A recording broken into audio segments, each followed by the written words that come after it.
Good afternoon বন্ধুরা, সবাই কেমন আছো? আসলে সবাই খুব ভালো আছে, আমি খুব ভালো আছি। আজকে এখন থেকে ভিডিওটা শুরু করছি। সকাল থেকে আজকে কোনো কিছু শ্যুট করিনি, যেহেতু অনেকটা ভিডিও জমে রয়েছে, এডিট করতে পারিনি, তো তার জন্য আর কোনো কিছু শ্যুট করিনি। এখন একটু যাব বাজারে, তো তার জন্য রেডি হয়েছি, কিছু জিনিস আনবো। আর বাবুর তো টিকিট হয়ে গেছে, তো তার জন্য কিছু জিনিসপত্র বাড়িতে পাঠাবো, তার জন্যই। আর এই দেখো রেডি হয়ে গেছি। এই জ্যাকেটটা পরেছিলাম, এই কোটটা পরেছিলাম, প্রচণ্ড গরম লাগছে আর প্রচণ্ড রৌদ্র এখন। আর এখন বাজে, কথা ছিল 1-1:30টার সময় বেরোবো, কিন্তু এখন 2:30 বাজে। তো এই দেখো রেডি হয়ে গেছি। আর আমার বর গাড়ি স্টার্ট দিয়ে দিয়েছিলাম, যেহেতু ভিডিওটা শুরু করেছি, মানে একটু টাইম লাগবে, কি ভুলে চলে এসেছে, আবার আনতে গিয়েছে, এরকম মানুষ এটা। যাই হোক, চলো যাই, দেখি কি কেনাকাটা করি। আর আজকে সকাল থেকে আর কোনো কিছু শ্যুট করিনি, বললামই। কালকে ভিডিও জমা রয়েছে, আজকে একটা শেয়ার করব। আর আজকে এসে রাত্রে যদি টাইম পাই তাহলে রাত্রে একটা এডিট করবো। যাই হোক, চলো যাই এখন। এদিকে দেখো স্কুটিও বের হয়ে গেছে। ভেবেছিলাম মেট্রোতে যাব, তারপরে ভাবলাম না, স্কুটিতেই যাই।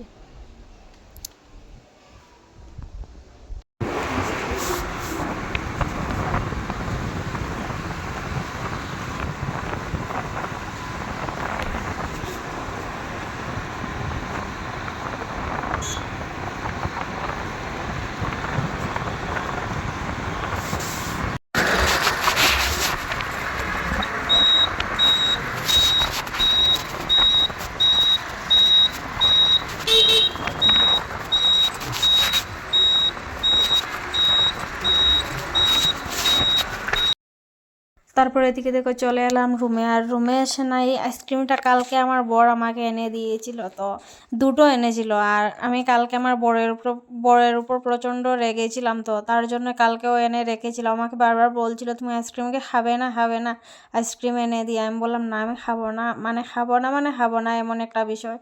তো সত্যি ও এনে দিয়ে অনেকটা টাইম আমাকে করেছিল যে খেয়ে নাও।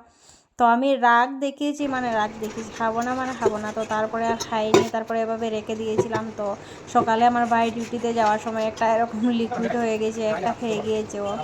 আর তারপরে আরেকটা রাত্রে রয়ে গেছিলো। তারপরে নিজেরও খারাপ লাগছিল, ও তো কষ্ট করে এনে দিয়েছে আর আমি এরকম রাগ দেখিয়ে রেখে দিয়েছি।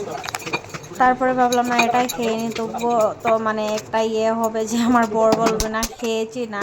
আমার নিজের দিক থেকে আমি থাকবো যে আমি খেয়েছি, আমার বর এনে দিয়েছে, আমি ওকে করিনি। মানে আমার কীরকম একটা খারাপ লাগে। আমার সবসময় এরকম হয়, কাউকে যদি কোনো একটা জিনিস আমি না করি আর তারপরে যদি সত্যি করে দিই না, তারপরে জানি না আমার কীরকম একটা হয়, মানে খুব খারাপ লাগে। তার জন্যই আমি জানি না কেন এরকম, কখনো নিজের উপর নিজের প্রচণ্ড রাগ হয় যে কেন এরকম করি।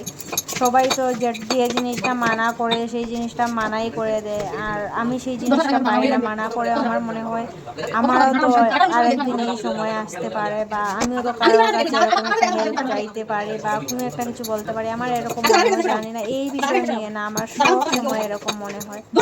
তারপরে এদিকে দেখো রাত্রে রুটি বানাতে লেগে পড়েছি। আর আজকে রাত্রে সবাই রুটিই খাবে, তো তার জন্য দেখতে পারছো এতটা রুটি। না হলে শুধু বাবুর জন্য 3-4টে রুটি বানাই রাত্রে, আর আমার ভাইয়ের জন্য ও 2-3টে খায়, তো ওই 4-5টা রুটি বানাতে হয় রাত্রে, তো এরকমই বানাই। আর তারপরে এদিকে দেখো আমার বড় এসে গেছে। আমি তো আগে খাওয়া দাওয়া করিনি, সবাই খাওয়া দাওয়া করে নিয়েছিলাম, আমি খাওয়া দাওয়া করিনি, আমার বরের জন্য অপেক্ষায় বসেছিলাম। তো আমার বর আসলো, বর আসার পরে আমরা এদিকে বসে পড়েছি খাওয়া দাওয়া করতে। আর আজকের ঘুগনিটা না এত টেস্ট হয়েছিল, কি বলবো তোমাদেরকে। মানে মটরটা খুব ভালোভাবে সিদ্ধ হয়েছিল, আর মটর যদি ভালোভাবে সিদ্ধ না হয় তাহলে দেখবে টেস্ট লাগে না ঘুগনি। তারপরে এদিকে আমার বরের সাথে আমি কথা বলছিলাম, ও কিছু একটা বলছিল, তো ওর সাথে কথা বলে বলে এদিকে খাওয়া দাওয়া করছিলাম। আর আমার পিছনে দেখতে পারছো আমাদের ঠাকুরের মন্দিরটা। আমাদের গোড়টা না এরকম যে মানে খুব খারাপ লাগে, এরকম বসে খাওয়া দাওয়া করতে হয়, না হলে হয় না। আমার কিন্তু পিছন দিকে না, তোমরা এখন ভালোভাবে বুঝতে পারছো, আমার কিন্তু পেছন দিকে না, কিন্তু এইভাবে বসলে বোঝা যায় আমার পেছন দিকে মন্দিরটা। যাই হোক, কিছু করার নেই। মানে ভাড়া রুমে তো এরকমই থাকতে হয়। তাও তো এই রুমে পুজোর মন্দির রয়েছে, কিন্তু আগে যে 2 রুমে ছিলাম, এক রুমে প্রথমে যে রুমে ছিলাম সেই রুমে কোনো মন্দির টন্দির কোনো কিছু ছিল না। পরে যে রুমে ছিলাম সেই রুমে ছিল মানে ছোটো মোটো করে একটা, সেটাকে মন্দিরও বলা যায় না। যাই হোক, শুধু ধূপ দেখানোর জন্য আর একটাই ফটো রাখতে পারবে, সেরকম একটা ছিল। এই রুমে কমসে কম তো রয়েছে। আর আজকের ভিডিওটা আমি মানে শুরু করেছিলাম কোথা থেকে শেষ করছি কোথা থেকে কোনো কিছু বুঝতে পারছি না। যাই হোক, আমি খাওয়া দাওয়া করে নিই আর ভিডিওর মধ্যেই বলে দিই যে আমার ভিডিওগুলো যদি তোমাদের ভালো লাগে থাকে প্লিজ আমার চ্যানেলটা সাবস্ক্রাইব করে রেখে দিও। আর সাবস্ক্রাইব করো, লাইক কমেন্ট শেয়ার করে দিও, আর কমেন্টে জানিও যে আমার ভিডিওগুলো তোমাদের কেমন লাগছে। যদি ভালো লেগে থাকে তাহলে লাইক করে দিও। যাই হোক, আর আজকে কিছুদিন থেকে না মানে দিন কিভাবে যাচ্ছে আর রাত কিভাবে হচ্ছে আমি কিছু বুঝতে পারছি না। যেহেতু বাবু রয়েছেন তো তার জন্য মানে সকালে উঠে ওই রান্না বান্না করলাম, রান্না বান্না করে তারপরে দিয়ে আমার বড় তো ঘরেই রয়েছে, মানে কিভাবে দিনটা চলে যাচ্ছে বুঝতেই পারছি না। আর এবার কোথায় বলে না যে কোনার দিন তাড়াতাড়ি ফুরিয়ে যায়, তো সেরকম বিষয় আর কি।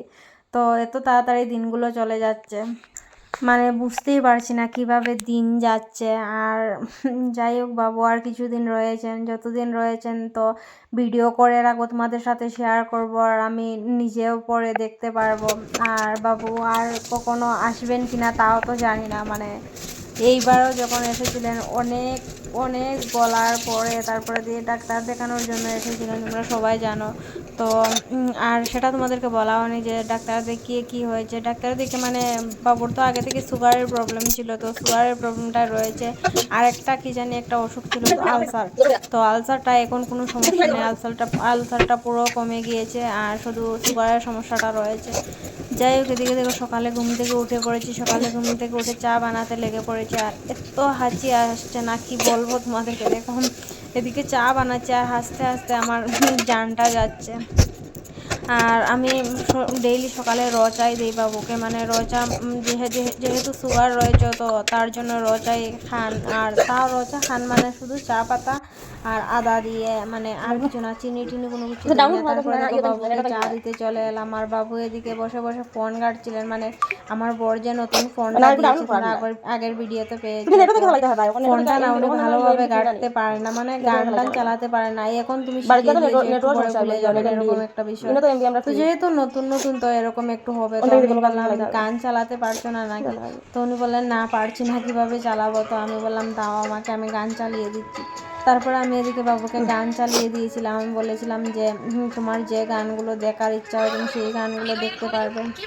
তো বাবুকে এদিকে গান টান চালিয়ে দিলাম। তো বাবু চা খেয়ে খেয়ে গান শুনবেন। উনি মানে নতুন ফোন যেহেতু, আগে তো বটন ফোন ছিল, তো সেটা তো এরকম ছিল না, তো একটু প্রবলেম হচ্ছে, ঠিক হয়ে যাবে তারপরে।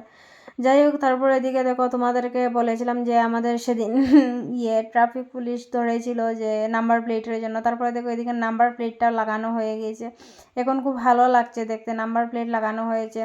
আর আগেরটা তো বললাম না করা ছিল, তো এটা লাগানো হয়েছে। আর আমার বর এখন যাবে বাবুকে নিয়ে হসপিটালে, মানে হসপিটালে 2-3টে টেস্ট করানো বাকি রয়েছে। মানে টেস্ট করানোর আগে তো ডাক্তার দেখিয়ে আসা হয়েছিল, তো তারপরে উনি বলেছিলেন যে আবার যেতে, মানে আবার টেস্ট করবেন কমেছে কি বেড়েছে সেটা দেখার জন্য। তো তার জন্য আমার বর দেখো এদিকে রেডি হয়ে গিয়েছে বেরোবার জন্য।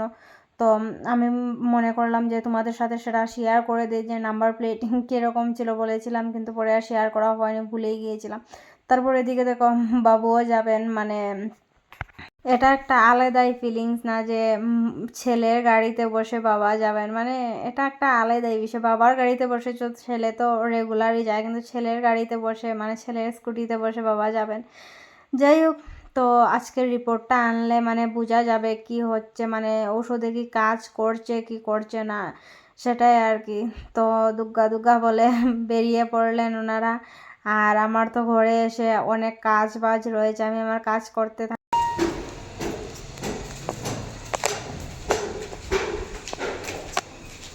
এবার আমিও চাই, আগে ভাবছি বিছানাটা গুছিয়ে নিই।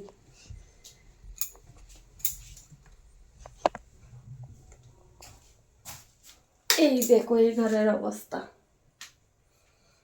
তো আগে এই ঘরটা একটু গুছিয়ে নেব, তারপরে আর যা কাজ করার করব।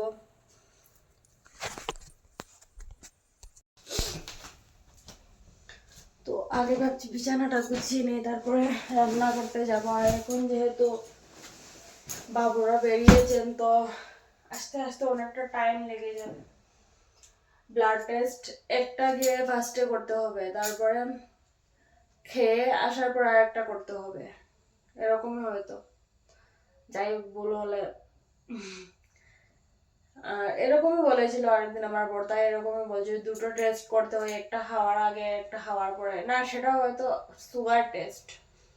যাই হোক, তো সুগার টেস্ট আমি ভুল বলেছি। তো ব্লাড টেস্ট করতে হবে, করার পরে 2 ঘন্টা পরে রিপোর্ট আসবে। তো 2 ঘন্টা পরে রিপোর্ট আসবে, তারপরে আসবে মানে ওই 3-4 ঘন্টা লেগে যাবে। যদি তাড়াতাড়ি চলে আসে আমি রান্না বান্না করে নেবো, যদি তাড়াতাড়ি চলে আসেন তাহলে ভাবছি ইস্কনে যাবো। আর আমরা কোনো কোথাও কোথাও যাইনি, শুধু দুটো জায়গাতে গিয়েছি, কমন পার্ক বলছি, বানারঘাটা ন্যাশনাল পার্ক, আর গিয়েছি আদিযোগী। আর কোথাও বাবু যেতে চাইলেন না, তো আমরা বলেছিলাম অনেক করে। তো আদিযোগী থেকে আওয়ার পরে বাবু একটু অসুস্থ হয়ে গেছিলাম, তার জন্যই। আর যেহেতু টিকিটও কনফার্ম হয়ে গিয়েছে, মানে ফ্লাইটে টিকিট করা হয়েছে, তো তার জন্যই বাবু টেনশন করছেন যদি পরে অসুস্থ হয়ে যান। এমনিতে তো অসুস্থ মানুষ, তো অসুস্থ হয়ে গেলে প্রবলেম হয়ে যাবে, মানে ফ্লাইটের টিকিটটা বুঝতে পারছো। তো তার জন্যই বাবু কোথাও বেরোতে চাইছেন না, আর বেরোচ্ছে না, ওই আশেপাশে মহলে, তারপরে এদিকে ওদিকে যাচ্ছে এরকমই। আজকে বললাম ইস্কন, তো ইস্কন মন্দির তো আমাদের এখান থেকে বেশি দূর না, আমাদের রুম থেকে ওই মেট্রোতে গেলে 10-15 মিনিট লাগে, মেট্রোতে গেলে বেশি টাইম লাগে না। তো বললাম আমার বরকে আজকে যদি তাড়াতাড়ি চলে আসে, মানে এখান থেকে ডাক্তার দেখিয়ে তারপরে ইস্কনে চলে যাব। আর ইস্কনে যাওয়ার পরে ও ইস্কন থেকে এসে আজকে থেকে আমার বরের ডিউটি শুরু। তো এতদিন তো একটা বিন্দাস চলছিলাম, এখন ওর ডিউটি শুরু, আমারও এখন আর ঘরে মন লাগবে না। আমি ভাবছি আমার সামনের এই যে বুধবার আসছে তার পরের বুধবার পর্যন্ত আমার ছুটি রয়েছে, ঠিক আছে। তো আমি ভাবছি যে বুধবার পর্যন্ত নেব না, বৃহস্পতিবার আমার পরের ছুটি থাকবে এই সপ্তাহ, পরের সপ্তাহে। তো বুধবার পর্যন্ত ছুটি নেব না, সোমবার রবিবার পর্যন্ত নেব, রবিবারে সোমবার থেকে ডিউটিতে যাব। তো সোমবার থেকে ডিউটিতে গেলে বৃহস্পতিবারে উইক পেয়ে যাব আমি, আর আমার বড় একসাথে ছুটি পাবো। তো সেরকমই ভাবছি, না হলে ভালো লাগবে না, একা একা করে কি করব আমি বলো, একা একা ভালো লাগবে না কোনো, তার জন্য আমি এরকম ভাবছি ছুটিটা কমিয়ে নেব। আর কি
ঘরটা গুছিয়ে রান্না বসিয়ে এসে তারপরে তোমাদের সাথে শেয়ার করবো কালকে কি কি নিয়ে এসেছে। আমিও খুলে আর দেখিনি, যেভাবে নিয়ে এসেছে, কালকে আস্তে আস্তে অনেকটা লেট হয়ে গেছিল, তো যেভাবে নিয়ে এসেছে সেভাবেই রয়েছে।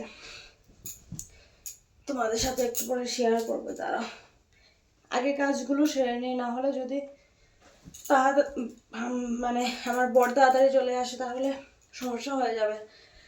বাবু যদি ঘরে এসে খান, বাইরে খাওয়াটা বাবুর বারণ রয়েছে, তাও কখনো কখনো হয়ে যায়। যেমন আজকে ডাক্তার দেখাতে গিয়ে 2 ঘন্টা লাগবে রিপোর্ট নিয়ে আসতে, তো অনেকটা লেট হয়ে যাবে না, তার জন্য কখনো কখনো বাইরে খাওয়া দাওয়া হয়ে যাচ্ছে।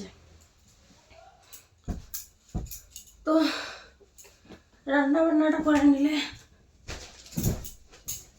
আমি নিশ্চিত হয়ে যাই আর কি, মানে যদি এসে যান তাহলে কোনো টেনশন নেই, খাওয়া দাওয়া করে নেবেন, সেরকমই আর কি।